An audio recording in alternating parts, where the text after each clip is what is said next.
taranja baolina lavalava nisokatra nanomboka omaly ihany koa ny kianja nanosy zato izay nasipanamboarina rehefa nakatona nandritra ny ray volana ka adombo mifavy hatrany no nentin'ny maro vahoaka izay mpikarakara ny hetsika teny amin'ity kianja nanosy zato ity ka ny 15 sy ny FTI Anosy Be no nikatroka tamin'izany lasa ny 15 ny omby mifa teo amin'izany lalao famanokafana izany. Afaka andray lalao ho an'ny seksiona sy ny ligy amin'izay ary afaka ilalaovan'ny sokajy rehetra ny kianja nanosy zato taoriny ny fanamboarana nandritra ny ray volana.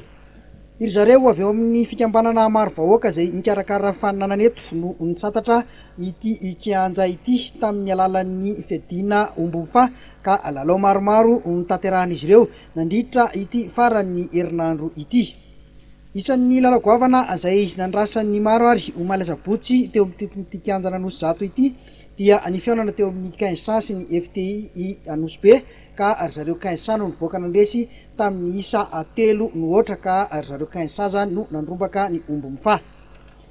Fa ity lalao tarahantsika amin'ny sary ity kosa dia ny lalao manasa-dalana nikatrohan'ny 15 manao akanjo maitso sy zareo avetsy akanjo manga manao akanjo fotsy. Zareo avetsy akanjo manga no nivoaka nandresy tamin'ny isa 12 no sivy. Afa-po arak'izany ireo mpikarakara lalao tamin'ity fahavitan'ny kianja ity. Asa fanamboarana amin'ny fahitanay azy aloha dia misaotra betsaka amin'ny fédération zay tsena amin'ny by manao tipitopony terrain fa ny asa fanamboarana tokony mbola hotohizana tokony mbola hotohizana ary mangataka ny inona izay le mbola tokony ho amboarina izay ohatra ty zany tokony hisy tamboho mba hiarovana an'le omby tokony hisy gradin koa mba hipetrahan'le olona hoe gradin makaiza moa fa tena tompinarovana 2015 zao efa hanomboka dia mety tsy ho vita fa fananjariana an'le fipetrahan'ny olona zany tokony mba io no jerevana ary angatahana ny fitondra fanjakana zay mahefa mba hialeasan'ny fédération. Manao ahoana ny fitantanana nyity kianja ity zany sy ny fikojakojana le efa zava-bita aloha? Fitantanana ny kianja zany dia napetraka ho an'ny fokotany nanosy zato dia ny fitantana azy